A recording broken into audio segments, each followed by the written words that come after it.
हरिओम सभी को। स्वागत है आप सभी का आज की कक्षा में। सबसे पहले प्रार्थना करेंगे। इसके लिए पीठ, गर्दन, कमर एक सीध में कर बैठ जाएंगे। धीरे से आंखें बंद कर लेंगे। मन शांत, विचार मुक्त। धीरे धीरे गहरी लंबी सांस लेंगे। धीरे धीरे गहरी लंबी सांस छोड़ेंगे। प्रार्थना शुरू करेंगे एक साथ सभी। ॐ भूर्भुवः स्वः तत्सवितुर्वरेण्यं भर्गो देवस्य धीमहि धियो यो नः प्रचोदयात्। ॐ शान्तिः शान्तिः शान्तिः। हथेलियों को रब करके फेस पर स्क्रब कराएंगे। आईज पर रखेंगे। हथेलियों के बीच में धीरे से आईज ओपन करके क्लास को आगे बढ़ाएंगे। एक बार फिर से सभी का स्वागत है। एक बार फिर से हम सब करके बता दीजिए। My voice is clear? Okay, thank you. अब सबसे पहले मैं कुछ क्वेश्चंस करूंगी जो अभी तक हम पढ़ चुके हैं, और जिसका नाम लेंगे उसको बताना है। एक होमवर्क आपको ये भी दिया था हमने कि आपको प्रिपेयर रहना है, जितना पढ़ते जा रहे हैं उसके लिए प्रिपेयर रहना है। ठीक है, चलिए सबसे पहला क्वेश्चन मेरा है कि जो सिस्टमेटिक आज की जो उच्च शिक्षा का हमारा स्वरूप है, प्रणाली का ढांचा है, वो उसका आधार क्या है, कहाँ से रिलेटेड है, कौन सी रिपोर्ट, कौन सा आयोग सबसे ज्यादा उसके निकट है। इसका आंसर मुझे देंगी रंजीता जी, आप बताइए।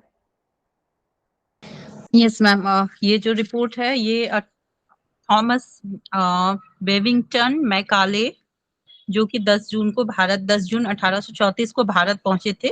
वहाँ उस टाइम हमारे गवर्नर जनरल के सामने आए थे। वो जो प्राच्य और पाश्चात्य शिक्षा का विवाद चल रहा था कि किसको ज्यादा प्रेफरेंस देना चाहिए, इसी प्रॉब्लम को सॉल्व करने के लिए उनको बुलाया गया था और उन्होंने इस पर स्टडी की और जो इन्होंने अपनी रिपोर्ट दी वो 2 फरवरी 1835 को दी। और उसमें इन्होंने जो मुख्य पॉइंट्स जो इन्होंने बताया था कि अंग्रेजी भाषा को विद्वान बनाए जाने की सिफारिश की थी। और एक चीज और भी की गई थी कि 10 लाख की राशि का यूज करने के लिए इसमें ये क्लियर किया गया था कि जैसे चाहे वो कर सकते हैं। और मैम इन्होंने रुक जाइए, रुक जाइए, रुक जाइए, रुक जाइए। ये क्वेश्चन नहीं था। अच्छा, कौन मुझे बताएगा इन्होंने जो आंसर दिया मेरे क्वेश्चन का सही था या गलत था? बताइए नीलू जी, बताइए। यस मैम, ये जो हाँ। आपने क्वेश्चन जो किया था कि हमारे भारतीय शिक्षा की एकदम सिस्टमैटिक जो हुआ वो कब से हुआ, तो इसका एक्चुअल आंसर है एल्फिंस्टन रिपोर्ट जो वेरी 1823 गुड, में आया था। Very good, very good, excellent. Rakhi ji, आपने आंसर तो, रंजीता जी आपने आंसर तो, मतलब आपने मेकाले रिपोर्ट को एक्सप्लेन कर दिया पूरा का पूरा, लेकिन क्वेश्चन कुछ और था। यही एग्जाम गड़बड़, मतलब एग्जाम में भी कई बार ये गड़बड़ हो जाती है, तो इसको ध्यान रखना पड़ेगा चीज को कि यस हमको मैम, इस टाइप की गलती नहीं करनी है। यस ठीक मैम, है। रिपोर्ट ओ, 1823 का। Yes ma'am. जी जी, है ना। क्वेश्चन को ध्यान से सुनना है, उसको समझना है, फिर उसको हमको, क्योंकि हमने कर तो दिया पूरा, हमने मैकाले बहुत अच्छे से समझ लिया, पढ़ लिया, याद भी कर लिया, लेकिन अगर क्वेश्चन में मैकाले पूछे ही नहीं गया तो हमको क्या मिलेगा? 0 मार्क्स मिलेगा। चलिए नेक्स्ट क्वेश्चन मेरा है कि इट्स ओके। नेक्स्ट क्वेश्चन मेरा है कि हम कितने आयोग अभी तक पढ़ चुके हैं या कितनी रिपोर्ट पढ़ चुके हैं अभी तक, सिर्फ यही बताएंगे। अनुराग जी बताएंगे ये। यहाँ पर अभी देख रहे हैं कि हमको फीमेल कैंडिडेट्स का ही ज्यादा क्वेश्चन आंसरिंग में भागीदारी मिलती है। अनुराग जी, क्या सुन पा रहे हैं आप? लाइब्रेरी में हैं आप? ओके, मैसेज करके बताइए। मैसेज तो कर सकते हैं। गुंजन जी बताएंगी तब तक आंसर, माइक ऑन करके। गुंजन जी, ये गलत बात है कि बहुत देर तक आप लोग रिप्लाई नहीं करते हैं माइक ऑन करके। मैसेज कर दीजिए कहीं, जैसे उन्होंने बता दिया कि वो लाइब्रेरी में है। क्वेश्चन फिर से बोल दें। ओके, अभी तक हम कौन कौन सी रिपोर्ट या कमीशन पढ़ चुके हैं स्वतंत्रता से पूर्व के भारत में जो एजुकेशन का डेवलपमेंट हुआ क्रमानुसार? कितनी रिपोर्ट्स या कितने हम कमीशंस पढ़ चुके हैं ब्रिटिश रूलर से जो आए हैं, ये बता दीजिए। और माइक ऑन करके प्रियंका जी आप बताइए। Yes ma'am. मैम पहले तो वो चार्टर एक्ट आया था 1813 में, फिर उसके बाद एल्फिंस्टन जो 1834 में आया था, और उसके बाद मैम मैकाले रिपोर्ट आई थी वो 1835। कौन करेक्ट करेगा? मैकाले रिपोर्ट कब आई है?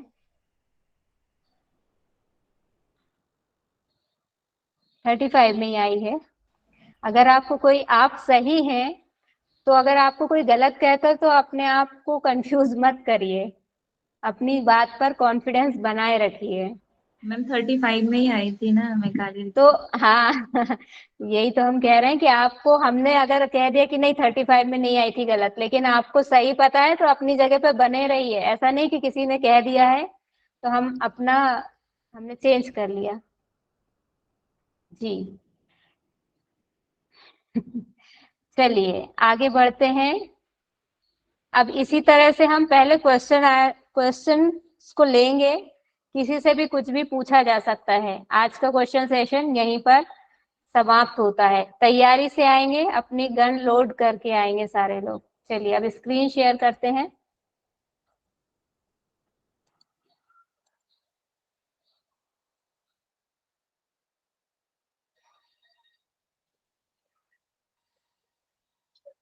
विजिबल है स्क्रीन? Yes ma'am. कहाँ तक पढ़ लिया था हमने कल? मैकाले हमने पढ़ लिए थे। मैकाले रिपोर्ट कंप्लीट हो गई थी हमारी। अब इसमें एक चीज और जोड़ लीजिए आप। चलिए उसके पहले एक क्वेश्चन और करते हैं आपसे। चाय पीते हैं आप लोग सभी? सिर्फ मैसेज करके या उससे बता दीजिए। हैंड्स, आजकल जो इमोजी का भी है ना, इमोजी से भी आप अपने इमोशंस व्यक्त कर सकते हैं। चाय पीते हैं सभी? अच्छा, कुछ लोग नहीं पीते। बनती तो होगी घर में, देखा होगा, आप नहीं पीते होंगे लेकिन घर में और लोग पीते होंगे, चाय बनती होगी जी। तो यहाँ चाय की बात क्यों हो रही है? आप लोग पीते हैं, कई बार आलस आ जाता है उसमें भी पीते हैं। यहाँ चाय का संबंध पढ़ाई से है, इसलिए हम यहाँ उसको लेके आए। चाय पीते, चाय बनाते हैं तब क्या करते हैं? बनाने के बाद उसको छानना पड़ता है ना, नहीं तो चाय पत्ती भी साथ में आपका जो भी चाय लेने वाला बर्तन है उसमें चला जाएगा, ग्लास हो, मग हो, तो चाय पत्ती भी अगर चली जाएगी। इसलिए उसको क्या करते हैं हम?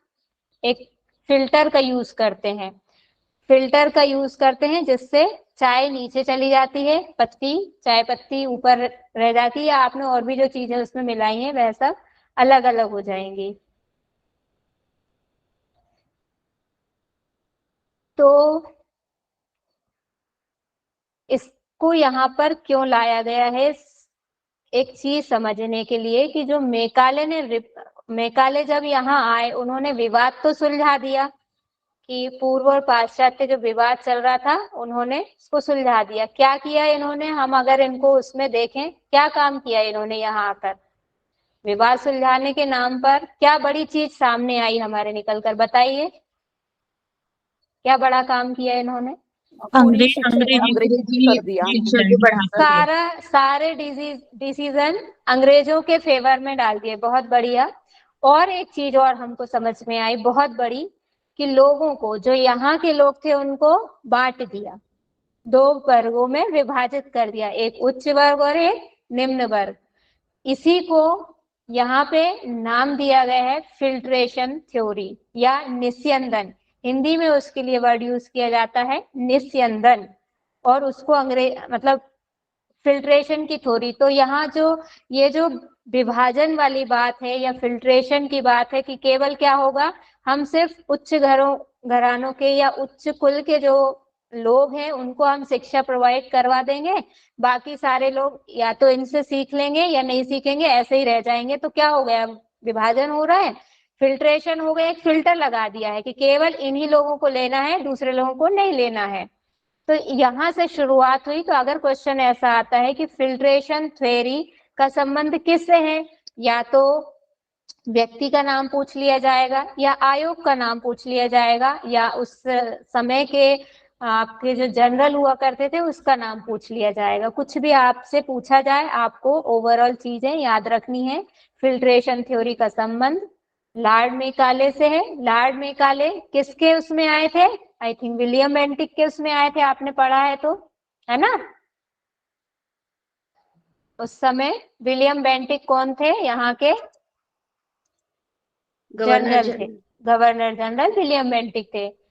तो ये चीजें आपको सारी याद रखनी है। अब हम इससे आगे बढ़ते हैं। मेकाले में आप ये इंक्लूड कर लीजिएगा चीज, नोट्स में तो मिल जाएगी, आपने जो अपने बनाया है उसमें भी इंक्लूड कर लीजिएगा। फिल्ट्रेशन थ्योरी मेकाले ने दी थी। फिर यहां तक हम पढ़ चुके थे। अब हमको आज से पढ़ना है 1854 का Charles Wood dispatch. Charles Wood dispatch में क्या बातें कही गई थी, मैं इसमें देखकर पढ़ाने की कोशिश कर रही थी। ठीक है, अब आप लोग दिखेंगे नहीं मुझे। इसमें सबसे पहला तो ये कहा गया कि ये भारत में अंग्रेजी शिक्षा का क्या है, मेग्ना कार्टा है। क्यों कहा गया इसको अंग्रेजी शिक्षा का मेग्ना कार्टा, और मेग्ना कार्टा का मीनिंग क्या होता है। मैग्ना कार्टा से आप वैसे ही लगा सकते हैं कि जैसे कोई हमारे यहाँ पे कोई एक्ट आया, अधिनियम आया है ना, उसको संसद में, राज्यसभा लोकसभा में उसको पारित किया जाता है।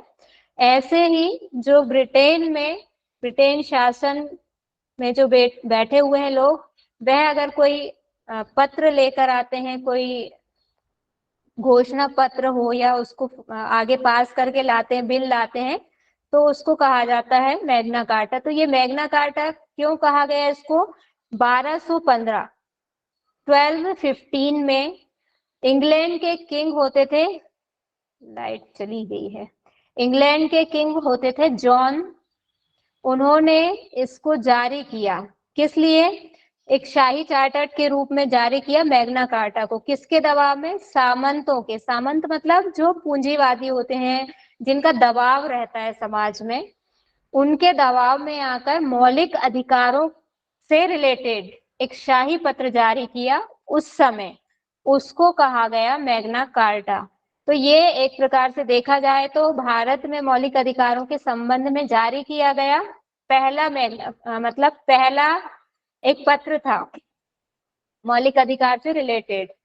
तो इसलिए जब हम इसको ऐसे संज्ञा के रूप में, ये संज्ञात्मक प्रतीकात्मक रूप है मैग्ना कार्टा, हम कहते हैं ना कहीं, जैसे वो श्री गणेश वाला हमने एग्जाम्पल देखा है कि चलो श्री गणेश करते हैं, तो हम श्री गणेश का मतलब काय से लगाते हैं कि शुरुआत करते हैं किसी काम की। तो यहाँ पे भी वही ये संज्ञात्मक रूप से प्रयोग हो रहा है। स्क्रीन आपकी अब नहीं उसकी नहीं हो रही दिखेगी, मैम। हाँ वो चली गई ना, लाइट चली गई, इसलिए मैं इसको मोबाइल से कर लेती हूँ। मैंने पीडीएफ तो शेयर की थी, थोड़ा सा टाइम दीजिए 1 मिनट का।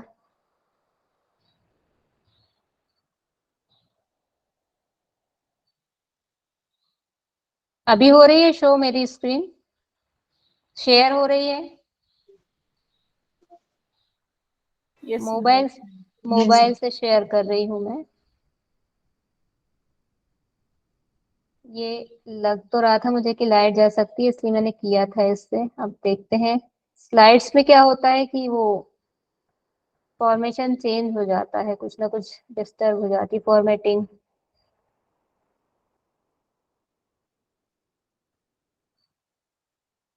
ये क्या हो गया,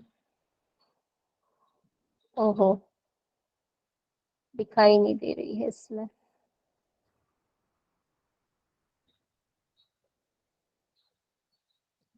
शो हो रही है? Yes ma'am. Okay, thank you. इसको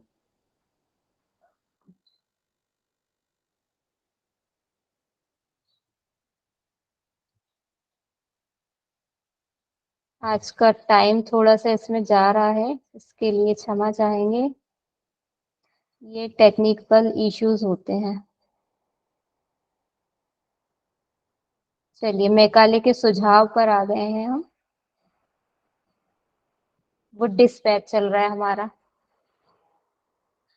इसे अंग्रेजी शिक्षा का मैग्ना कार्टा कहा जाता है। एक ये हमने समझ लिया मैग्ना कार्टा क्यों कह रहे हैं। इसलिए कह रहे हैं क्योंकि ये भी क्या है, एक रूलर के फॉर्म में एक लेटर आया हुआ है कि आपको क्या करना है। अब ये क्यों आया? विश्वविद्यालय शिक्षा तक की उचित ढंग से योजना बनाने की सिफारिश करने के लिए ये आया है ना, यूनिवर्सिटी लेवल पर। कहाँ से?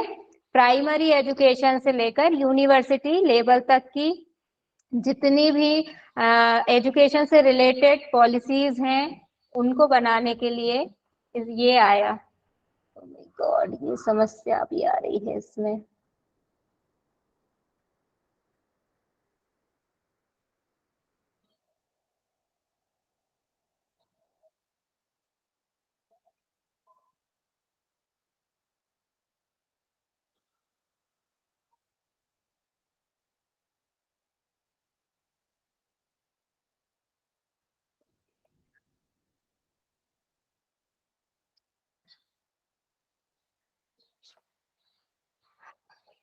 चलिए, सॉरी।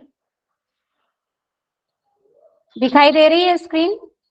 ओके, लाइट भी आ गई। चलिए, ये अच्छा हुआ। हाँ, कहाँ थे हम?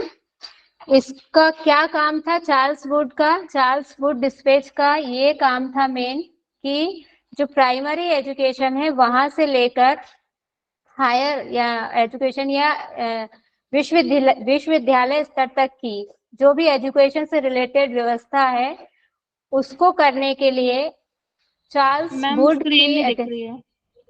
नहीं दिख रही है? No ma'am. अरे, चलिए 1 सेकेंड और दीजिए, सिस्टम ऑन हो गया है, मैं उससे शेयर कर लूंगी, अब उससे हो जाएगी।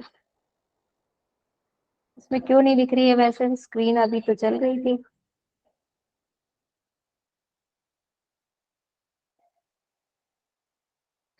सिस्टम में ही कर लेते हैं।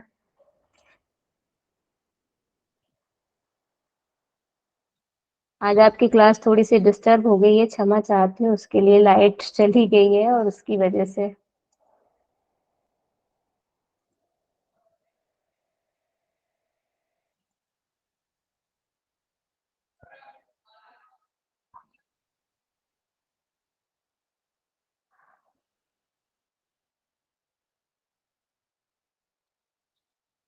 अभी शेयर होगी आपको, बस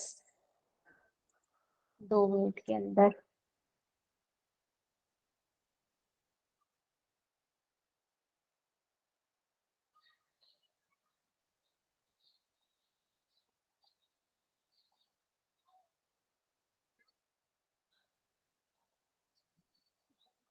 शेयर हो रही है?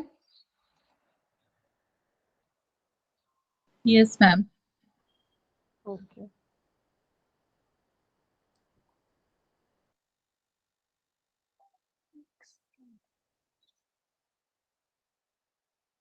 चलिए,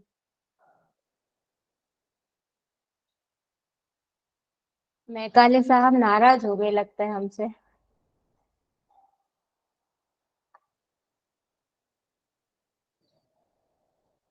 वुड्स डिस्पैच। चलिए, आगे बढ़ेंगे। इसने लंदन विश्वविद्यालय के मॉडल पर भारत में एक विश्वविद्यालय खोलने की सिफारिश की। ये काम क्या करने आए थे हमारे यहाँ पर कि जितने भी प्राइमरी लेवल से लेके विश्वविद्यालय यानी यूनिवर्सिटी लेवल तक काम करना था। तो इसकी शुरुआत कैसे करी इन्होंने?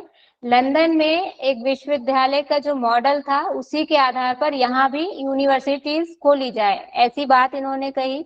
फिर स्वदेशी शिक्षा को प्रोत्साहित करने की और शिक्षा की सुसंगत नीतियां तैयार करने की योजना बनाई। सुसंगत मतलब सिस्टमेटिक ढंग से ही, कि प्राइमरी लेवल पर क्या होना चाहिए, मिडिल लेवल पर क्या होना चाहिए, हायर लेवल पर क्या होना चाहिए, एक व्यवस्थित क्रम में।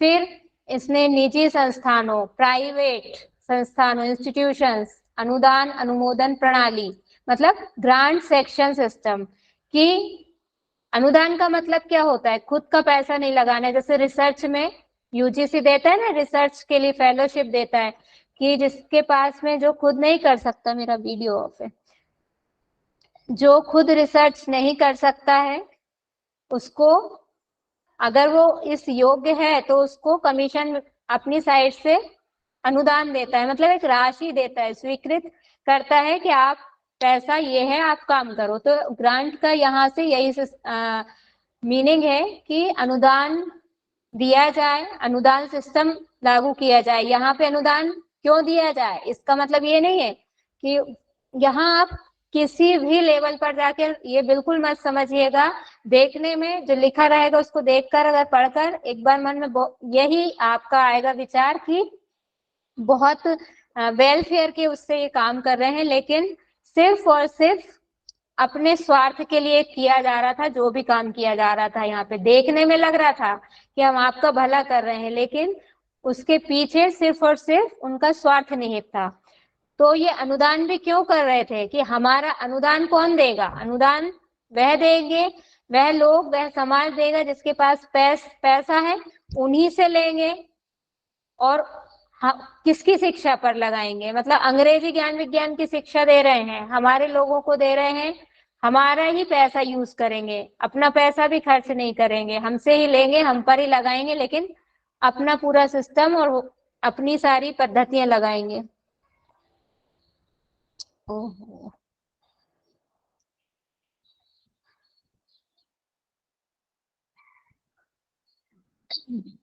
फिर आगे बढ़ेंगे। Areas affected by Wood dispatch, किस किस क्षेत्र को प्रभावित किया इसने, प्राइमरी एजुकेशन को प्रभावित किया, क्योंकि आया ही था प्राइमरी से लेके यूनिवर्सिटी लेवल तक देखने के लिए। फिर वर्नाकुलर लैंग्वेज, वर्नाकुलर लैंग्वेज से मीनिंग यहाँ पर है जो मदर टंग, जो जिस एरिया में रह रहा है उस क्षेत्र में जो भाषा बोली जा रही है, प्राइमरी लेवल पर बच्चा उसी को समझेगा, प्राइमरी लेवल की एजुकेशन उसी की लैंग्वेज में दी जाए। तो यहाँ पर वर्नाकुलर लैंग्वेज को बढ़ावा देने की बात की गई, प्राइमरी लेवल पर उसी में चलने दीजिए सब कुछ। फिर कम से कम एक गवर्नमेंट स्कूल हर डिस्ट्रिक्ट में होना चाहिए, पब्लिक स्कूल, गवर्नमेंट स्कूल, सरकारी स्कूल एक डिस्ट्रिक्ट में कम से कम एक होना चाहिए, ये इन्होंने कहा। और Wood's dispatch suggested that primary school must adopt vernacular language, यही यहाँ उसको क्या कर रहा है, बढ़ावा देने की, प्रमोट करने की बात हो रही है वर्नाकुलर लैंग्वेज को। और यहाँ क्या कह रहे हैं कि प्राइमरी लेवल पर उसी को रहने दीजिए, उसी में एजुकेशन दीजिए, दूसरी लैंग्वेज की आवश्यकता नहीं है। फिर थ्रो द डिस्पैच ही also suggested that high school use, मतलब अब हाई स्कूल लेवल पर क्या कर रहे हैं, मिक्स, जैसा अभी यहाँ पर अपने क्लास में भी चलता है कि हिंदी भी चलती है, इंग्लिश भी चलती है।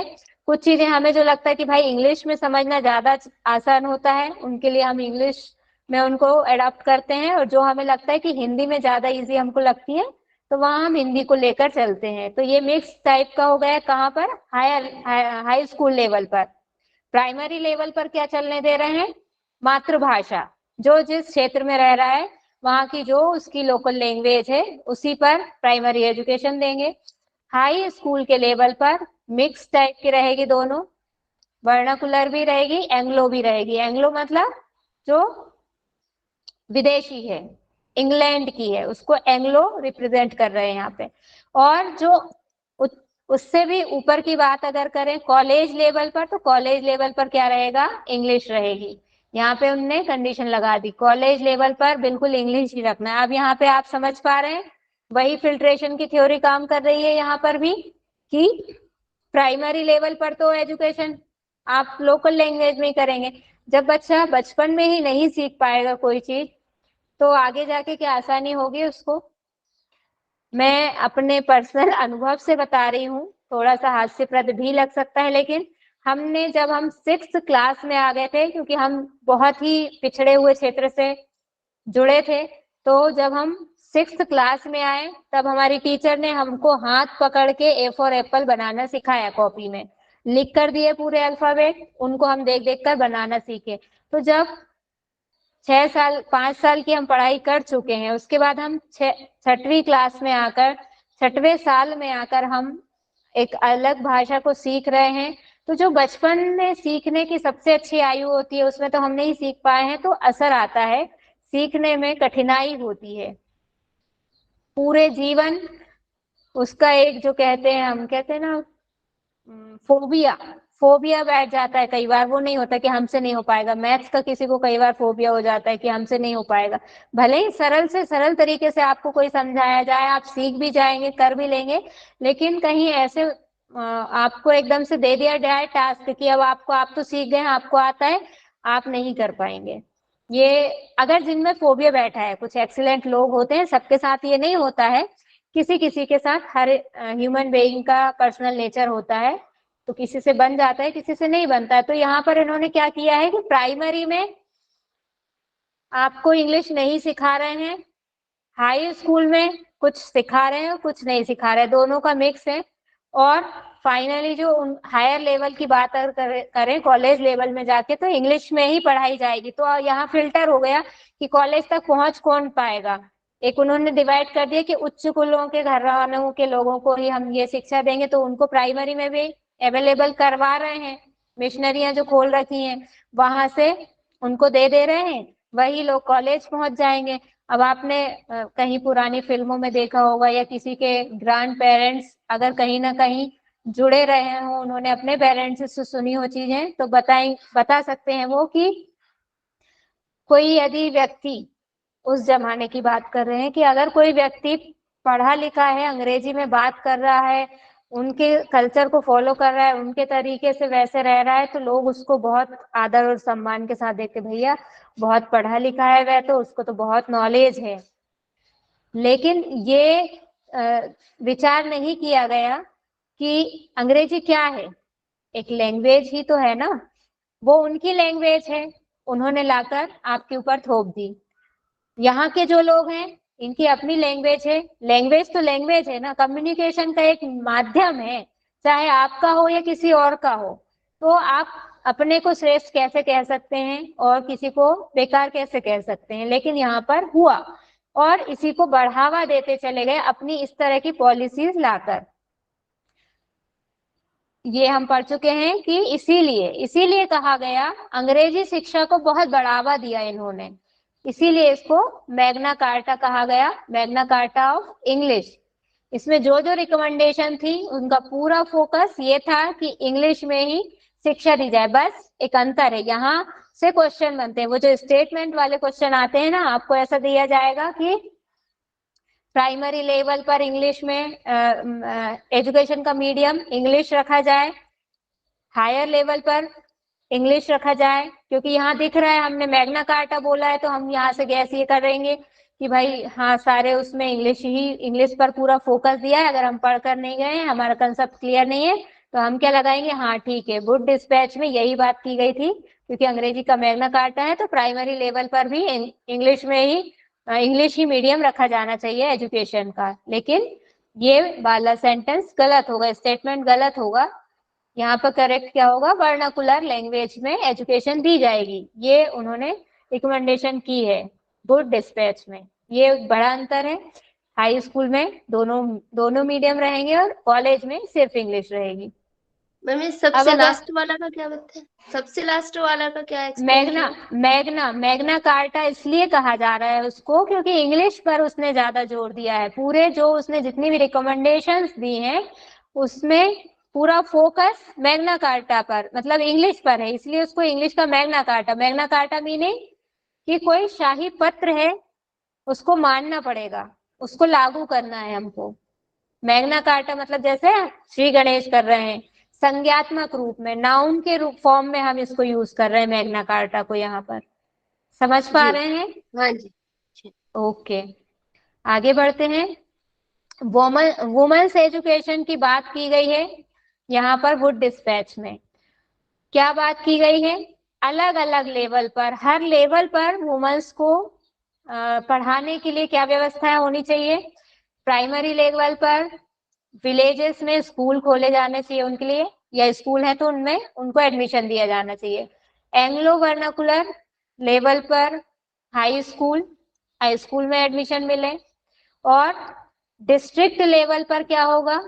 संबद्ध महाविद्यालय। संबद्ध का मतलब, जैसे आप स्कूल भी पढ़े हैं, कॉलेज भी पढ़े हैं, कोई यूनिवर्सिटी होती है, उससे कोई एफिलिएशन लेकर कॉलेज चला लेता है। मतलब रूल्स और रेगुलेशन कौन बनाएगा?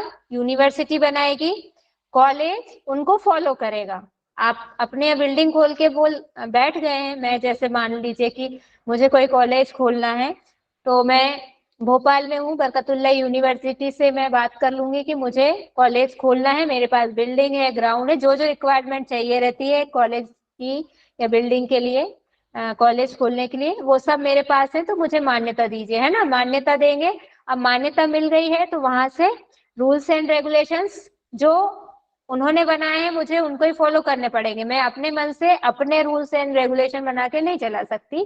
तो यहाँ पर संबद्ध महाविद्यालय यानी एफिलेटेड कॉलेज डिस्ट्रिक्ट लेवल पर, ये आपको अलग अलग याद रखने पड़ेंगे। ऐसे के ऐसे उठाकर सेंटेंस आपको स्टेटमेंट क्वेश्चन में मिल सकते हैं।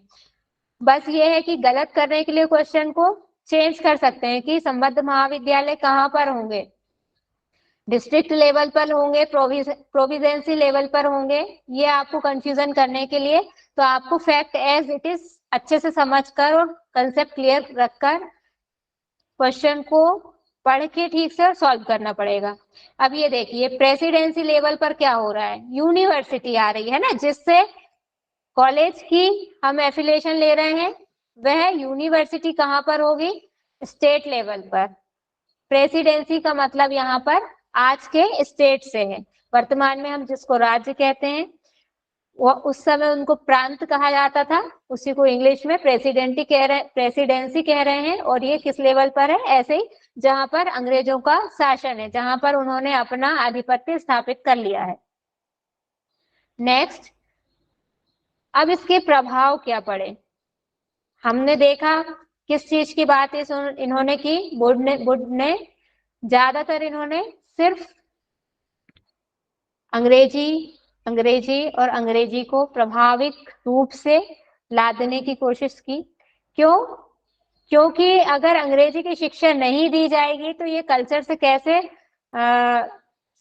समझ पाएंगे कल्चर को? जो लोग फिल्ट्रेशन तो है ही, ऐसा भी नहीं है कि सारे लोग हमारे उससे परिचित हो जाएंगे, फिल्ट्रेशन है, लेकिन जिसको भी शिक्षा दे रहे हैं उसको अगर शिक्षा देना है तो उसको अंग्रेजी की शिक्षा देना पड़ेगा, अंग्रेजी माध्यम रखना पड़ेगा एजुकेशन का। इस पर इनका पूरा फोर्स था।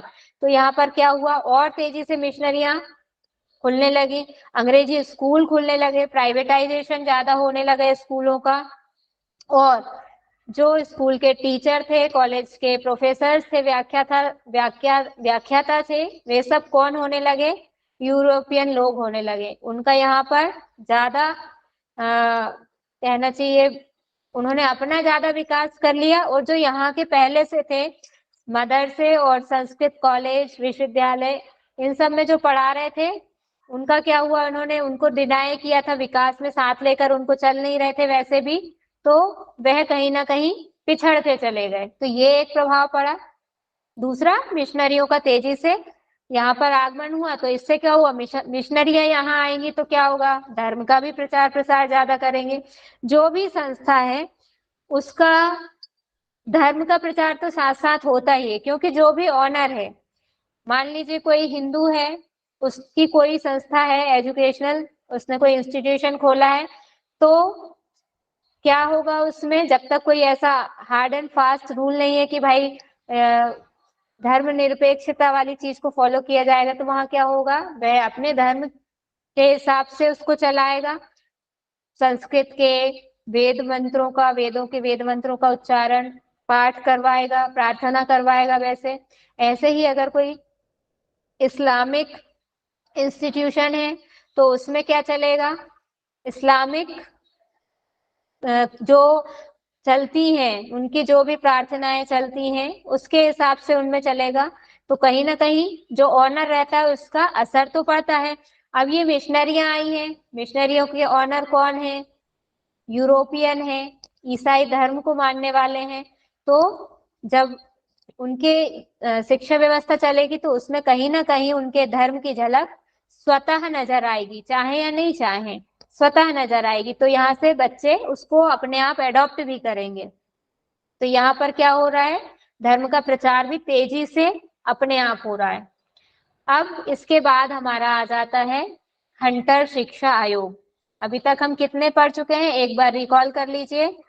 कौन बता सकता है सीक्वेंस में क्या क्या हम पढ़ चुके हैं? सबसे पहले हमने पढ़ा 1813 का चार्टर्ड एक्ट। उसके बाद हमने पढ़ा एल्फिंस्टन रिपोर्ट 1823। फिर मेकाले एक 33 का नहीं पढ़ा है क्या हमने इसके बीच में? 33 का भी तो पढ़ा है ना? पढ़ा है मैम, मैम पढ़ा है हाँ। 33। 33 का भी पढ़ा है कि कौन लेके आया था उसको 33 वाले को? मेकाले, मेकाले नहीं लाए, मेकाले तो 35 में आए थे। एल्फिंस्टन उसके पहले एल्फिंस्टन में, एल्फिंस्टन एल्फिंस्टन 23 में थे। कंफ्यूज मत होइए, कंसेप्ट क्लियर रखिए। मैम देखिए ये है मैम जो 1833 का। जो 1833 वाला है ना 1833, एक्चुअली ये हाँ। 1 लाख वाला केस है, वो जो पैसा वाला था। कोई लेके नहीं आया, उसके लिए कोई आयोग नहीं बना। यही तो मैं बोल रही हूँ, अपने जब पढ़ रहे हैं ना, आंख नाक अपने जितनी भी सेंस ऑर्गन से सबको ओपन रखिए, बिल्कुल खुले दिमाग से पढ़िए। कंफ्यूज क्यों हो जाते हैं आप लोग? मतलब मैं कॉन्फिडेंस से कह रही हूँ, मैं तो जानबूझ के आपको गुमराह करने के लिए कहूंगी कि आप अपना कंसंट्रेशन कैसे बना के रख रहे हैं यहाँ पर, है ना? कि अगर मैंने कॉन्फिडेंस से भी कह दिया कि भाई कौन लेके आया था, लेकिन आपको पता है कि अगर नहीं लाया था कोई, तो आप अपने कॉन्फिडेंस के साथ बने रहिए। मेरे कॉन्फिडेंस के साथ अपने कॉन्फिडेंस को लूज मत करिए, ठीक है? कोई नहीं लेकर आया था, ये जो हर 20 ईयर्स में रिवाइज होते थे उसी के अकॉर्डिंग ही आया था। बस वहां से कुछ इसमें चेंजेस हो गए थे, जो 1 लाख था उसको 10 लाख कर दिया था। फिर इसके बाद में 35 में मैकाले आ गए, मैकाले को हम पढ़ चुके हैं। मैकाले के बाद में वुड डिस्पैच, वुड डिस्पैच के बाद में हम पढ़ेंगे हंटर कमीशन, हंटर शिक्षा आयोग।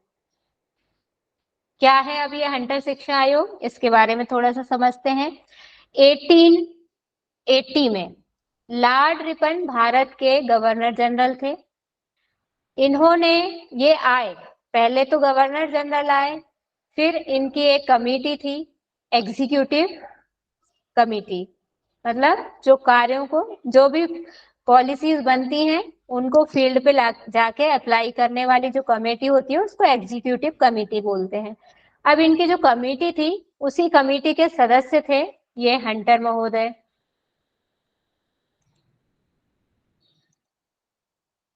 इसलिए इस आया क्यों नहीं हाइलाइटर, ये जो हंटर महोदय थे, इस जो इनकी एग्जीक्यूटिव कमेटी थी इसी के एक सदस्य थे।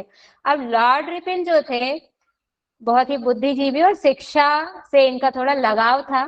जब ये यहाँ पर आए तो इनको लगा कि यहाँ पर तो कुछ भी, मतलब सही तरीके से शिक्षा का डेवलपमेंट हो नहीं रहा है, एजुकेशन यहाँ पर ठीक ठाक ढंग से चल नहीं रही है, जिस हिसाब से डेवलपमेंट होना चाहिए था वैसा हुआ नहीं है। क्या किया जाए? तो इस एग्जीक्यूटिव कमेटी में से हंटर जी को लिया उन्होंने और कहा कि एक हम आयोग बनाते हैं, कमीशन बनाते हैं, उसको आपका अध्यक्ष बना देते हैं। और आपको क्या काम करना है, आपको पूरा ऑब्जर्वेशन करना है, देखना है क्या क्या कमियां हैं पूरे एजुकेशन सिस्टम में, कैसे सुधार लाया जा सके, क्या क्या करना चाहिए। आप रिकमेंडेशन पूरा देखिए, समझिए प्रॉब्लम को, और सुधार के दृष्टिकोण से आप रिकमेंडेशन दीजिए। तब इन्होंने फिर ये एक तो गठन की डेट है, जैसा कि हम लोग अलग अलग कर रहे हैं ना, गठन की डेट ये है 3 फरवरी 1882। इस आयोग का गठन, ये हंटर शिक्षा आयोग का गठन कब हुआ? 3 फरवरी 1882 को इसका गठन हो गया। अब इस आयोग की जरूरत क्यों पड़ी, इसके बारे में हम थोड़ा सा समझते हैं। इसकी जरूरत इसलिए पड़ी क्योंकि वुड डिस्पैच में शिक्षा के क्षेत्र में संतुष्टिदायक विकास की बात कहीं पर नहीं गई। जो उसने रिकमेंडेशन दी थी, या तो उनको फॉलो नहीं कर पाए ठीक से, या उसमें कुछ कमियां ही रह गई थी। रिकमेंडेशन ही ऐसी नहीं थी कि जिससे एजुकेशन का डेवलपमेंट बहुत अच्छे से हो सके। फिर वुड के जो घोषणा पत्र के आधार पर विद्यालय और विश्वविद्यालय खोले गए, लेकिन उसमें प्राइमरी एजुकेशन पर कोई ठीक ठाक बात नहीं की गई, है ना, कि क्या करना चाहिए, इसको लैंग्वेज क्या रखना चाहिए। अव्यवस्थित सी स्थिति चल रही थी, कुछ डिसीजन ठीक से नहीं हो पा रहा था। ये एक बहुत बड़ी कमी थी। प्राइमरी लेवल, जैसे सभी समझते हैं इस बात को, कि ऐसी एज है जिसमें आप जो भी सिखाएंगे वह स्थायी रहता है, इसलिए इस पर बात करना बहुत जरूरी थी। कहीं ना कहीं अब उनको ये फील हुआ कि अगर हमको हमारे स्वार्थ की दृष्टि से भी सोचना है तो प्राइमरी लेवल से ही सोचना पड़ेगा, इसलिए इसको लाया गया। और वुड डिस्पैच की समीक्षा करने के लिए कि क्या उसमें जो जो उसमें उसने सिफारिशें दी थी, क्या वह वाकई में सही थी नहीं थी। एक पहले की चीज जो आती है, उसके बाद वाली चीज का एक बहुत बड़ा कारण आने का एक तो यही रहता है कि उसमें क्या कमियां रह गई थी, क्या उनमें सुधार होना चाहिए। तो एक ये भी कारण था इसको लाने का। फिर एक बहुत महत्वपूर्ण कारण क्या था, इंग्लैंड में प्राथमिक शिक्षा कानून पारित हुआ। कैसी प्राथमिक शिक्षा? अनिवार्य प्राथमिक शिक्षा का कानून पारित किया गया कि प्राइमरी लेवल पर एजुकेशन देना, मतलब हर बच्चे को मिलना चाहिए प्राइमरी लेवल पर एजुकेशन। ऐसा नहीं कि उसको छोड़ दिया, प्राइमरी में कोई बच्चा आ रहा है या नहीं आ रहा, जैसे अभी हमारे वर्तमान समय में भी हो गया है ना, सबके लिए शिक्षा, सबका साथ सबका विकास तो बड़े लेवल पे है, बड़े लोगों के लिए है, लेकिन प्राइमरी लेवल पे कि हर बच्चा स्कूल जाना चाहिए, अनिवार्य शिक्षा, सर्व शिक्षा अभियान भी चलाए गए। ये सब भी हम आगे पढ़ेंगे। तो ये सब कहीं ना कहीं इनकी आधारशिला यही थी, यहीं से रखी थी कि हर एक बच्चे के लिए एजुकेशन उपलब्ध हो। ये इंग्लैंड में पारित हुआ था ये कानून, उसी के आधार पर यहाँ पर भी प्राथमिक शिक्षा पर फिर ध्यान गया कि इस पर भी काम करना चाहिए। फिर एक और कारण क्या था,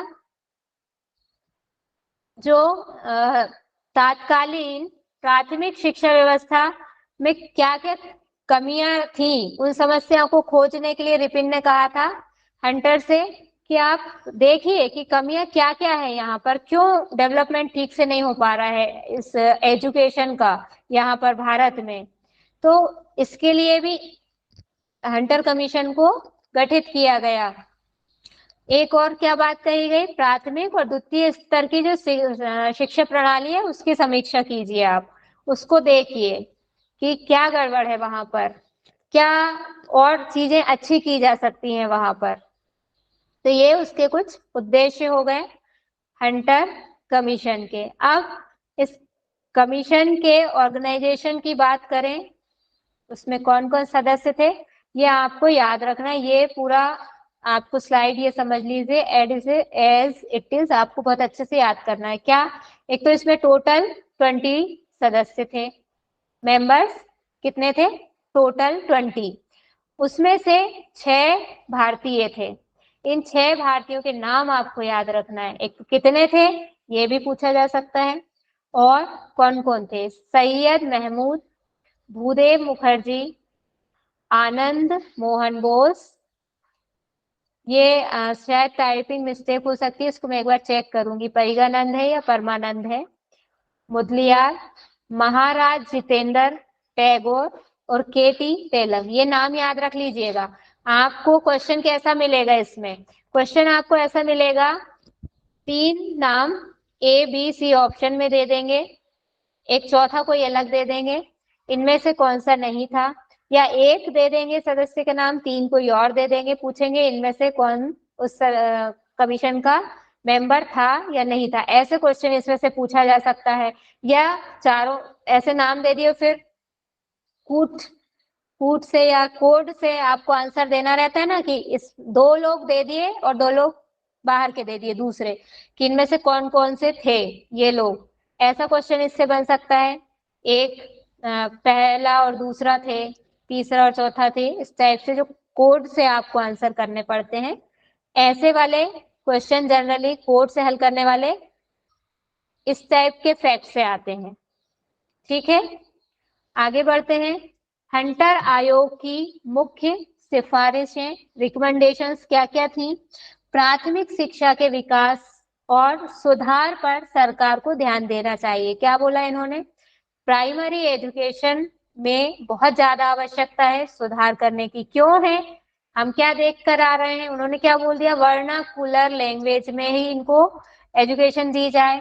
तो उनका जो मोटिव है वो उसकी फुलफिल नहीं हो पा रही ना, उनका उद्देश्य नहीं पूरा हो पा रहा है कि नीचे से आप बचपन से ही उनको यूरोपियन कल्चर से परिचित नहीं करवा रहे हैं।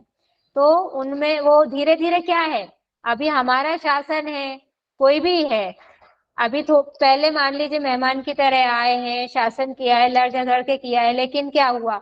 अब वो तो गया, उनने क्या मान लिया, हमारे ही हिस्सा हो गया।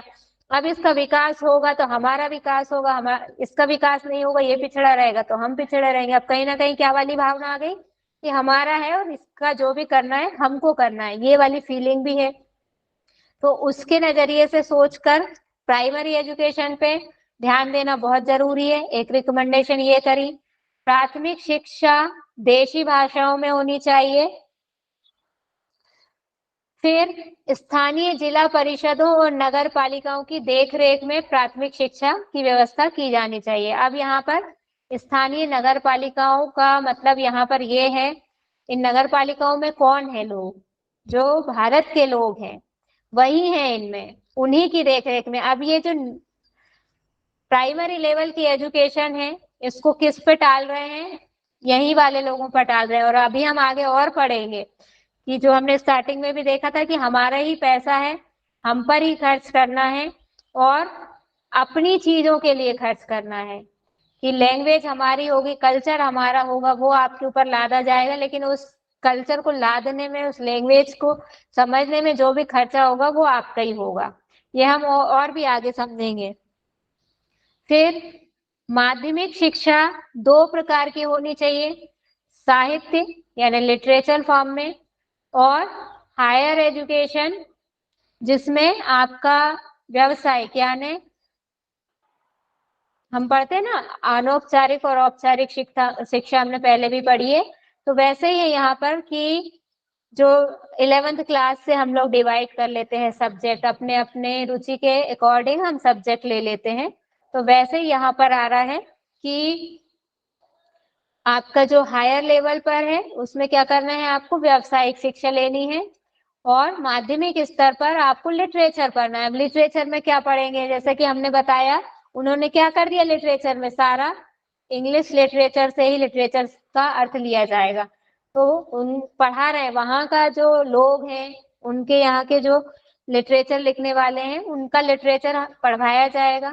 और हाई स्कूल में जाके क्या है, उसी के आधार पर या व्यावसायिक शिक्षा जो जिस सब्जेक्ट में जा रहा है उसको उसके सब्जेक्ट की व्यावसायिक शिक्षा दी जाएगी। ऐसी यहाँ पर एक दूसरी सिफारिश ये करी इनने। फिर शिक्षा के क्षेत्र में सरकार निजी प्रयत्नों को प्रोत्साहन अनुमोदन देकर प्राथमिक व माध्यमिक शिक्षा को निजी उपक्रम बनाने का प्रयास करेंगे। क्या कर रहे हैं अब ये अभी हमने पिछले स्लाइड में बात करी थी ना, कि आपसे ही लेंगे पैसा, जो जो दे सकते हैं लोग, जो धनाढ्य वर्ग है, जिनके पास पैसा है, उनसे कहेंगे कि आप अनुदान दो, वैदिक काल में भी चलता था ना कि भिक्षा दो भिक्षाम देहि, भिक्षा लेके हमने सबको पढ़ाया, बच्चों को अलग से कोई उसके लिए काम करके वो नहीं हो रहा। तो यहाँ पर गवर्नमेंट पैसा नहीं लगाएगी, कुछ थोड़ा बहुत अनुदान दे देगी नाम के लिए कि हम अनुदान दे रहे हैं, इसके लिए व्यवस्था आपको सारी करनी है। तो बाकी लोग आएंगे, अनुदान देंगे, एक हिस्सा इनका भी रहेगा उसमें वित्तीय सहायता के रूप में। फिर सरकार को उच्च शिक्षण संस्थानों के प्रत्यक्ष संचालन तथा प्रबंधन से अपने हाथ हटा लेना चाहिए, धीरे धीरे खींच लेना चाहिए, मतलब कि उन्हीं को चलाने दो। कौन को, किन संस्थानों को? उच्च शिक्षण संस्थान मतलब कॉलेज, हिंदू कॉलेज है, संस्कृत महाविद्यालय है, या मदरसे जो है उस समय उन्होंने खोल दिए थे, या जो इस्लामिक एजुकेशन से रिलेटेड कॉलेज जो है, उनसे आप धीरे धीरे अपना हाथ खींच लीजिए, उन्हीं को चलाने दीजिए। आप इसमें अपना योगदान मत दीजिए, अपना पैसा मत खर्च कीजिए। क्यों? पहले ही हम पढ़ चुके हैं कि यहाँ कुछ भी बहुत काम की चीज नहीं है। फिर कॉलेजों और माध्यमिक स्कूलों की स्थापना मुख्यतया सामाजिक संस्थाओं, व्यक्तिगत प्रयासों के माध्यम से की जानी चाहिए। अब स्कूलों की व्यवस्था भी आप खुद कर लीजिए, सरकार के ऊपर डिपेंड मत रहिए उसके लिए। ये सिफारिश इन्होंने दी। एक अच्छी चीज इन्होंने क्या करी, स्त्री शिक्षा पर बल देना चाहिए। अब यहाँ पर मैंने जैसे पहले बताया था कि आपको क्या लगेगा देखकर पढ़कर कि बहुत भाई कितने अच्छे लोग हैं, हमारे पीछे वाले लोगों ने तो हमारी व्यवस्था ही नहीं करी थी, स्त्री शिक्षा की तो कोई बात ही नहीं करता था। यहाँ पे क्या लग रहा है आपको कि भाई बहुत अच्छे हैं ये, लेकिन इसके पीछे की आप मानसिकता समझिए। स्त्री क्या है? अगर हम टोटल पॉपुलेशन की बात करें, पॉपुलेशन जितनी भी है, व्यक्ति जितने भी हैं, वो जितना भी काम करते हैं, उसके बाद में जो अर्निंग होती है, अगर आधा आधा मान ले 50% लेडीज हैं, फीमेल हैं, और 50% मेल हैं, तो जब एजुकेटेड ही नहीं है तो उसका समझ ज्ञान उस तरह से डेवलप नहीं है। क्या करना है उसको? सिर्फ घर में चूल्हा चौकी करना है, खाना खिलाना है, बनाना है सबको, और कुछ उसको काम करना नहीं है। लेकिन अगर वो पढ़ लिख जाएगी तो बहुत सारी चीजें समझने लगेगी, बहुत सारे दूसरे टाइप के रोजगार जो इन्होंने किए हैं उसमें उसकी भागीदारी बढ़ जाएगी। फाइनली जो एक जीडीपी होती है, सकल घरेलू आय जिसको बोलते हैं, उसमें उसका योगदान कितना बढ़ जाएगा और उसका लाभ किसको मिलेगा? फाइनली इन्हीं को मिलेगा। ये सोचकर इन्होंने यहाँ पर स्त्री शिक्षा की बात की, उसको इतना महत्व दिया और बढ़ावा दिया। फिर शिक्षा का स्वरूप कैसा यहाँ पर रखा जाना चाहिए, इसकी बात इन्होंने करी।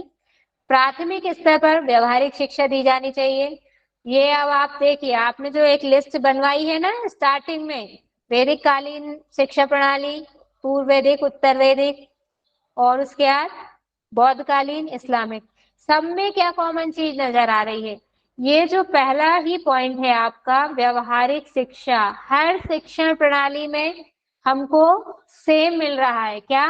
प्राइमरी लेवल पर। और स्वाभाविक है ना, आप बच्चे को सिखाएंगे आपकी इकोनॉमिक कैसे किया जाता है, वाणिज्य व्यापार कैसे किया जाता है? नहीं सिखाएंगे ना, उसको व्यवहारिक ज्ञान ही तो देंगे कि किसका सम्मान करना है, किसका आदर करना है, किसके साथ कैसा व्यवहार करना है, सही झूठ बोलना है, नहीं बोलना है, चोरी नहीं करना है।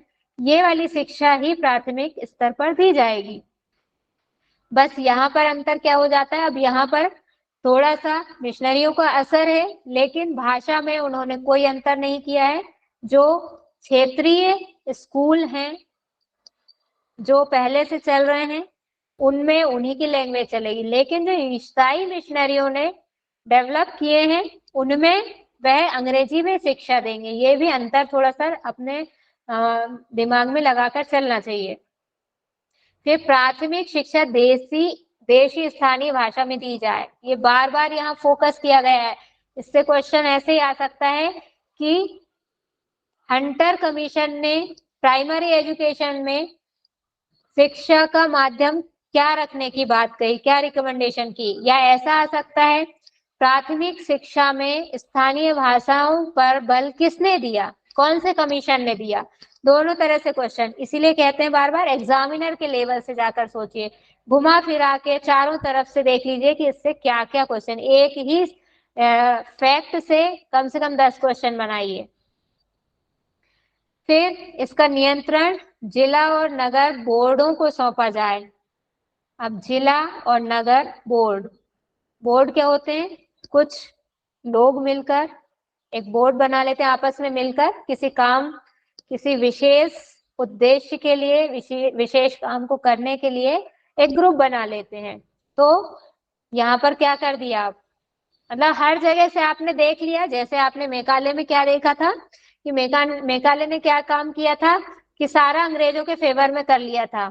ये उनके और भी बड़े भाई थे, इन्होंने क्या किया कि सबसे हाथ झटक लो, पैसा एक भी अपने को खर्च करना ही ना पड़े। सारा पैसा कौन खर्च करेगा? ये ही करेंगे खर्च। तो यहाँ पर जिला और नगर बोर्डों को सौंप दी जिम्मेदारी प्राथमिक स्तर की। वहां पर भाषा भी क्या रख दी? देशी भाषा रख दी। प्राथमिक शिक्षा में प्रशिक्षित अध्यापकों की नियुक्ति की जाए। अब देखिए यहाँ पर प्रशिक्षित अध्यापकों की नियुक्ति की बात कर रहे हैं, तो यहाँ पर भी फिल्ट्रेशन हो रहा है। प्रशिक्षित कौन हो पाएगा? जो ज्यादा आगे बढ़ पाएगा, जिसने कहीं ना कहीं उनसे सीख लिया है बहुत कुछ, वही यहाँ पर आकर कर पाएंगे। तो जो पहले से चल रहे हैं, जो प्रशिक्षित नहीं है, उनका क्या होगा? बेरोजगार हो जाएंगे। कितना बचा है ये? बस होने वाला है, मिसलेनियस और आ गए हैं, इसको कंप्लीट कर लेते हैं, फिर ये कल करेंगे।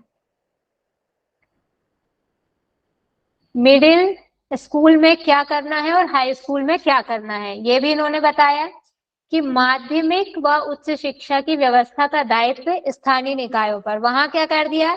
जिला कमिटी बोर्ड बना दिए, जिला और नगर बोर्ड बना दिए प्राइमरी लेवल के लिए, ये इनकी व्यवस्था करेंगे। और माध्यमिक की कौन व्यवस्था करेंगे? स्थानीय निकाय, जैसे नगर पालिका होता है ना, नगर निगम होता है, ये स्थानीय निकाय कहलाते हैं। ये लोग मिडिल स्कूल की व्यवस्था करेंगे, उसका देख रेख, जो भी खर्चा आएगा इन लोगों पर छोड़ दिया जाएगा। फिर ये यहाँ पर दिया भी है ना, इससे तात्पर्य क्या है? धनी और कुशल लोगों से है। फिर इसके बाद में क्या कहा है इन्होंने?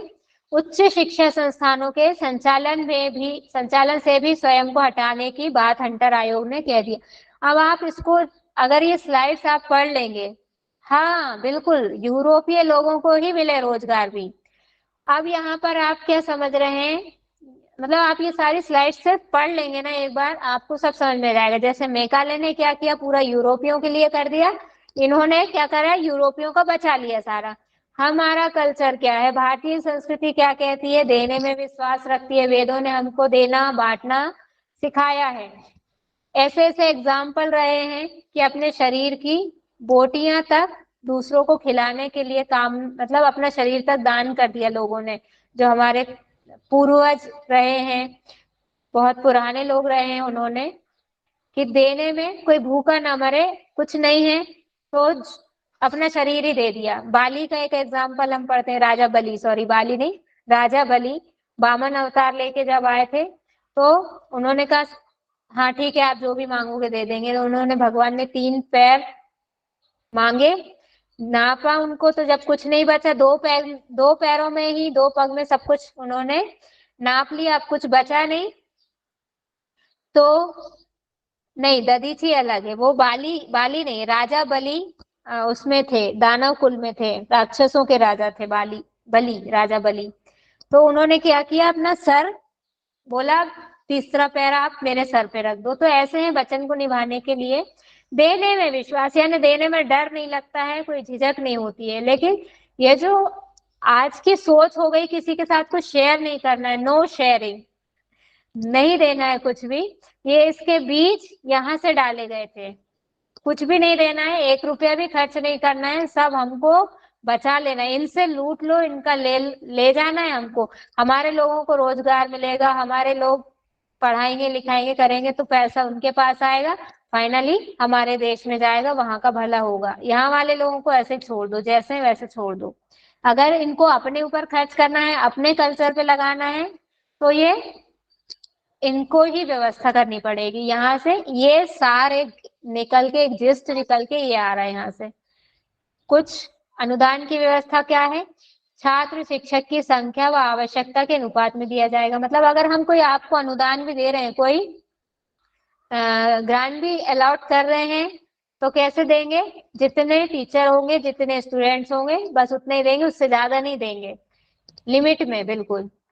और उदार बनाने की बात करी कि जो अनुदान मिल रहा है उसको उदार बना जाए। उदार का मतलब यहाँ पे क्या होता है कि आप ज्यादा से ज्यादा लोग उसमें भागीदारी करें। उदारवादी नीति अगर हम समझें, बोलते हैं ना वर्ल्ड लेवल पे उदारवादिता की नीति चल रही है, भारत उदारवादी है बहुत, कि सबको साथ लेके चलने की बात करता है। तो यहाँ पर भी यही हो रहा है कि जितने आप समाज के लोग हो, धनाढ्य वर्ग है, जिसके पास पैसा है, वह सब यहाँ पर आकर आप अपना पैसा यहाँ लगा दो, दान कर दो, हमें नहीं देना पड़े, सरकार को ना देना पड़े, आप ही दो। और उल्टे लगान और वसूल, जो किसान है अपना खुद काम कर रहा है उससे लगान वसूला करते थे। तो कहीं ना कहीं टोटल मतलब फिर वो तो हम पे उन्होंने आधिपत्य अपना कर लिया है, तो जैसे चाहे वैसे मर्जी, जैसे उनको लाभ होगा वह सब कर्म करे जाएंगे उनके द्वारा। अब नारी शिक्षा की बात जैसे कि हमने पहले कर ली थी, यहाँ पर बालिकाओं के लिए सरल पाठ्यक्रम व निशुल्क शिक्षा की व्यवस्था हो, ऐसा आयोग ने कहा। क्यों? अगर सरल होगी, अब लंबे समय से उनकी छूटी हुई है, पढ़ाई लिखाई कल्चर में उनके शामिल नहीं है, तो सरल तरीके से उनको, क्योंकि और कम घर के काम तो करने ही करने हैं, एकदम से कोई भी चीज बदली नहीं जा सकती है। एकदम से नहीं कि उन्होंने ले आए कि भाई नारी शिक्षा लाना है, नारियों को पढ़ाना है, तो ऐसा तो नहीं है कि सारे घरों में एकदम से बिल्कुल बदलाव आ जाएगा। यहाँ पे क्या चल रही थी? पर्दा प्रथा लागू हो गई थी। क्यों? मुस्लिम शासकों के आक्रमण के फलस्वरूप तो पर्दा प्रथा चल रही थी, घर से वैसे ही निकलना उनका बंद था महिलाओं का। कुछ उनको समझ नहीं थी, सिर्फ घर में करना था। तो पुरुषों का एक क्या हो गया था? रुतबा हो गया था, पुरुष प्रधान समाज निर्मित हो गया था। तो घर में महिलाओं को सारे घर के काम करने थे। तो अब एकदम से तो नहीं बदलाव आ सकता कि सारे घर के काम छोड़ के सिर्फ पढ़ाई में लग जाएंगी। इसलिए यहाँ पे सरल पाठ्यक्रम और फ्री में एजुकेशन देने की बात यहाँ पर करी गई। प्रेसिडेंसी नगरों के साथ ही, यानी प्रांत जो क्षेत्र थे, उनके साथ ही अन्य संस्थानों पर महिला शिक्षा हेतु पर्याप्त प्रबंधन होने पर, ना होने पर खेद प्रकट किया गया। मतलब अफसोस जताया गया कि क्यों नहीं है यहाँ पर महिलाओं को एजुकेशन, क्यों नहीं दी जा रही है प्रोविडेंसी क्षेत्र में और दूसरी जगह। मिसलेनियस कुछ इसके देखेंगे क्या है। मुस्लिम शिक्षा की बात यहाँ पर की गई, आदिवासी व पर्वतीय जातियों की शिक्षा की बात सबकी करी है, लेकिन कैसे? अपना पैसा आप खुद लगाइए, नाम हमारा रहेगा कि हम प्रोवाइड करवा रहे हैं, लेकिन दरअसल में व्यवस्थाएं कौन करेगा? स्थानीय लोग स्वयं करेंगे। बात सबकी करिए, हम मना किसी को नहीं कर रहे हैं, सब पढ़ो आप। धार्मिक शिक्षा को, ये लाइन याद रखना है यहाँ से, कि धार्मिक शिक्षा के प्रोत्साहन को रोका जाए, उसको बढ़ावा ना दिया जाए कि आप धर्म की शिक्षा दे रहे हैं। कहाँ पर? गवर्नमेंट स्कूल में आप धर्म की शिक्षा नहीं दे सकते, किसी भी राजकीय, यहाँ राजकीय से मतलब गवर्नमेंट स्कूल से है, धर्म की एजुकेशन नहीं दी जाएगी और उसको ना ही बढ़ावा दिया जाएगा, प्रोत्साहन दिया जाएगा, उसके ऊपर कोई खर्च नहीं किया जाएगा। फिर देशी पाठशालाएं मौलवियों और पंडितों के द्वारा जैसी चल रही हैं वैसे चलने दीजिए, उसमें भी अनुदान दीजिए आप लोग। और उच्च तथा निम्न सभी प्रकार के विद्यालयों को सरकार प्रोत्साहन दे, प्रोत्साहन देगी मतलब बढ़ावा देगी, पैसा नहीं देगी। क्लियर है? आई होप इतना अभी तक हमने जो पढ़ा है समझ में आया होगा, बता दीजिए।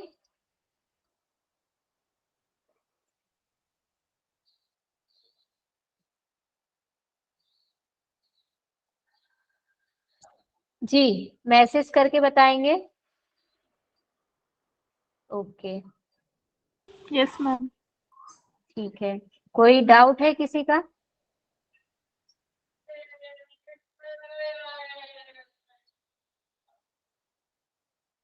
मैम वो मैग्ना कार्टा और एक क्या है एर्नाकुलम कुछ है, वो बताइए ना। मैग्ना कार्टा और एर्नाकुलम। एरना नहीं, वर्नाकुलम है वो। हाँ, उसमें लैंग्वेज है एक तो। उस वाली स्लाइड पर हम जाते हैं, रुकिए। मैग्ना कार्टा का मीनिंग तो ये है कि एक रूल्स एंड रेगुलेशन का लेटर समझ लीजिए आप, है ना, कि कोई भी पत्र आया है, आदेश उसमें पारित किया गया है। मैग्ना कार्टा किस संदर्भ में लिया गया? 1215 में, 1215 में इंग्लैंड के एक शासक थे किंग जॉन, है ना, उन्होंने एक पत्र जारी किया सामंतों के दबाव में, उस समय मौलिक अधिकार के संबंध में, कि कौन कौन से मौलिक अधिकार होने चाहिए। जैसे वर्तमान समय में मौलिक अधिकार मिले हुए हैं, जीने की स्वतंत्रता, समानता का अधिकार, जीने का अधिकार, समानता का अधिकार, अस्पृश्यता के खिलाफ अधिकार, छुआछूत नहीं किया जाएगा, ये सब मौलिक अधिकार हैं। तो उस समय उनको जो मौलिक अधिकार लगे, जो उनकी मांग थी, उनको उन्होंने एक्सेप्ट करके लेटर जारी कर दिया, उसको मैग्ना कार्टा कहा गया। ये पहला लेटर था मौलिक अधिकार का, और उसी के वे में कि एक मौलिक अधिकार से संबंधित या एक अधिकार से संबंधित पत्र है, मैग्ना कार्टा उसका नाम था। इसीलिए जब ऐसा आया कि जिसपे कोई चीज प्रभावी रूप से उसकी बात हो रही है, किसी चीज पर मेन फोकस है, यहाँ पर 1215 में किस चीज पर मेन फोकस था? मौलिक अधिकार पर। यहाँ पर क्या है मेन फोकस? अंग्रेजी शिक्षा पर, अंग्रेजी शिक्षा को बढ़ावा दिया जाए। तो दोनों में एक जैसी चीज, एक चीज पर फोकस होने के कारण इसको मैग्ना कार्टा कहा जा रहा है। समझ में आया? मैम 1215 बताया ना आपने? 1215 क्लियर है प्रियंका जी? Yes ma'am. और वो एक और वर्नाकुलर बताते हैं। वर्नाकुलर एक्चुअली प्राइमरी लेवल पर लैंग्वेज के लिए यूज किया गया है शब्द, ये है ना, वर्नाकुलर लैंग्वेज का यूज किया जाएगा, मतलब जो स्थानीय भाषा है, मदर लैंग्वेज आपकी है, उसी को वर्नाकुलर लैंग्वेज यहाँ पर बोला है। मदर टंग बोलते हैं ना हम, मातृभाषा। मैम वो 1215 कौन सी लैंग्वेज को फिर मदर टंग बोला गया? क्योंकि तीनों ही जो थे ब्रिटिश लोग और मुस्लिम भी थे और इंडियन जो जिस क्षेत्र में प्राइमरी लेवल पर बोला है ना उन्होंने कि प्राइमरी एजुकेशन आप वर्नाकुलर लैंग्वेज में ही देंगे, चाहे आप इस्लामिक अगर मदरसा है या मकतब है, मकतब में दी जाती थी प्राइमरी, तो मकतब में आपकी जो चल रही है इस्लामिक फारसी या अरबी, उसी में देंगे। अगर इधर वैदिक कालीन वाला कोई है, फॉलो चल हो रहा है, तो उसमें संस्कृत में ही आप देंगे। ये था उससे तात्पर्य। Okay ma'am. क्लियर है? मैम वो 1215 क्या बोला आपने? 1215 को इतना फोकस मत करिए उस पे, वो सिर्फ एक समझाने के लिए है कि कोई चीज होती है ना, हम उससे रिलेट करके, जैसे कई चीजें बता देते हैं ना कि वहां पिछला हमने ये पढ़ा था, वैदिक काल में जाके हम बहुत सारी चीजों को आज रिलेट करके पढ़ते हैं। ऐसा ही बस ये 1215 में किंग जॉन ने एक मौलिक अधिकार के संबंध में पत्र जारी, शाही पत्र जारी किया था। उसमें मौलिक अधिकार की बात थी, उस पर फोकस था। इन्होंने जो जारी किया इसमें अंग्रेजी शिक्षा की ज्यादा बात थी, इसलिए इसको अंग्रेजी शिक्षा का मैग्ना कार्टा कहा गया। मैग्ना कार्टा वर्ड कहाँ से लिया गया? 1215 से लिया गया। ये जो मौलिक अधिकार वाला पत्र था, यहाँ से उसको लिया गया। आप हमारे श्री लिए तो 54 है ना मैम? हमारे लिए तो हाँ मैम का हमें अंग्रेजी शिक्षा का 1854 का याद है। बिल्कुल बिल्कुल बिल्कुल। तो ये आप एक बस श्री गणेश वाला एग्जांपल याद रखेंगे तो कंफ्यूज नहीं होंगे कि ये नाउन फॉर्म में हम यूज कर रहे हैं इसको, इसका यहाँ से इतना कोई लेना देना नहीं है। क्लियर है? Okay, any doubt? मैम जैसे कि आजकल नॉर्मली जैसे चैट या मैसेज कमेंट्स में जो भी लिखते हैं, हिंदी भाषा रहती है लेकिन उसको इंग्लिश में लिखते हैं, वो इंग्लिश है इंग्लिश बोलते हैं ना वो। जी, वो इंग्लिश है। एक मिनट में प्रेयर कर लेते हैं, हम शांति पाठ कर लेते हैं, फिर हम आगे डिस्कस करेंगे। पीठ, गर्दन, कमर एक सीध में। धीरे से आइज क्लोज कर लेंगे। साक्षी हिमराल जी, आज आप प्रेयर करवा दीजिए। जी मैम, सभी किसी भी ध्यानात्मक आसन में बैठ जाएंगे। आंखें कोमलता से बंद करेंगे। कमर गर्दन सीधी। एक बार ओम उच्चारण। ओ